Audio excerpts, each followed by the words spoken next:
Welcome to Ocrop's YouTube channel, your world for information.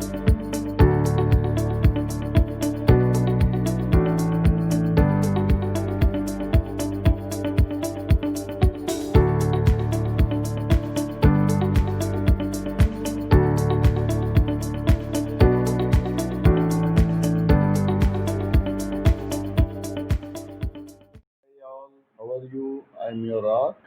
Hope you're doing well. The topic for the day is FMEA or Failure Mode Effect Analysis. First things first, thank you for subscribing to my channel and watching my videos. If you haven't already, please check out, and if you like the videos, subscribe and share. Let's get into the topic. FMEA, Failure Mode Effect Analysis. Failure Mode Effect Analysis is a design and pre-product planning technique that structures the engineering process to consider conceivable way in which a component or a product may fail. In short, how a product can fail, the ways and means in which a product can fail. This analytical technique is used to identify potential failure modes, assess potential effects to a customer because of the failure, and identifies the potential causes or cause of a failure. That identifies the need for change. The change management is also addressed here, and minimize the potential cause of failure, arresting the problem, and facilitates interdepartmental dialogue, improves the communication, and it also identifies critical characteristics in a process that needs to be maintained to ensure that the product is not failed. Thus, the design aspects and the processes are addressed in a formal and structured way in FMEA or failure mode effect analysis. It helps the engineers to have a different perspective of a potential causes to fail. Actually, a failure mode effect analysis can be carried out at any stage of the product development. However, there are certain places in which it is necessitated. For example, when we are in the conceptual stage, when the specifications are being established, then FMEA plays a very vital role. Can also perform FMEA as soon as the design is finalized, but before the manufacturing or tooling stage. FMEA is very important when there are some major changes carried out in the process or any alteration to the design or process is initiated, then FMEA is vital. And the FMEA is an obvious choice in the reassessments also. Failure mode effect analysis, although it's kind of a risk assessment, it's a risk assessment of a proactive nature. It's a proactive risk assessment which may help to bring down the cost of poor quality, COPQ.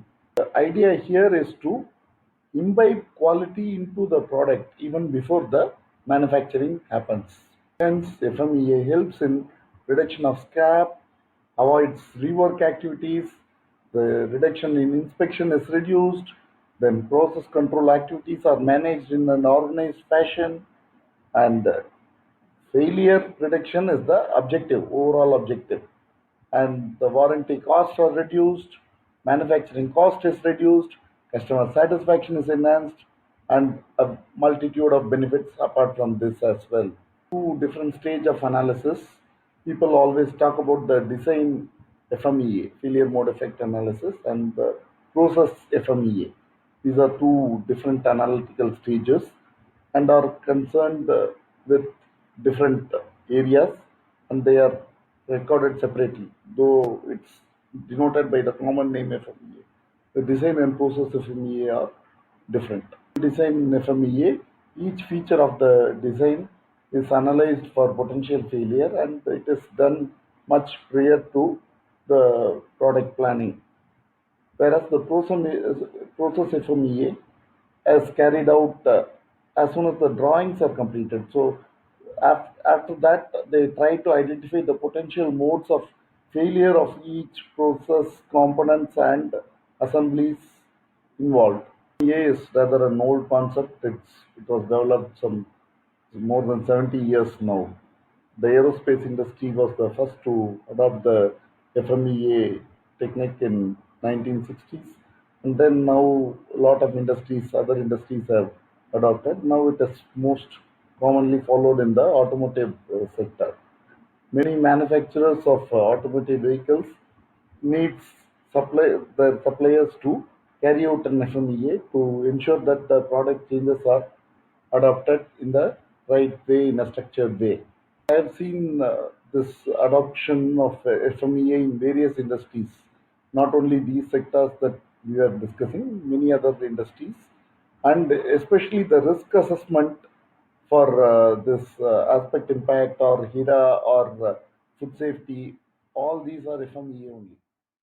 FMEA documents should essentially understand the process or function requirements and analyze the failure modes and the potential failure effects that can happen along with the severity and the probability with the potential failure causes and the occurrence. Can either be qualitative or quantitative.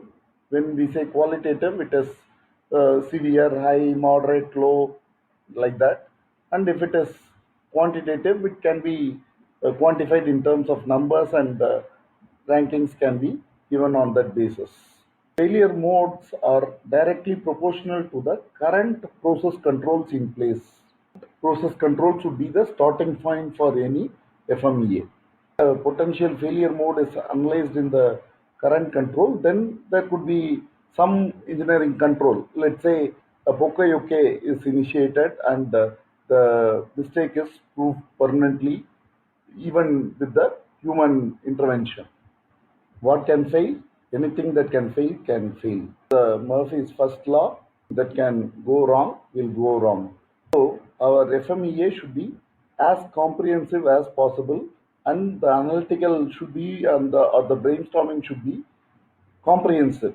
The name suggests it as failure mode effects analysis.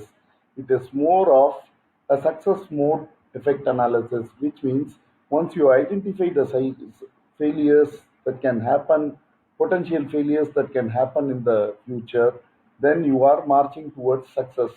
A failure mode analysis, effect analysis is done to ensure that the product is successful. You had a good time listening to the introduction to FMEA, or the failure mode effect analysis. Hope to see you with some similar content on quality management in the future. Till then, it is Art signing off. Take care. Bye bye.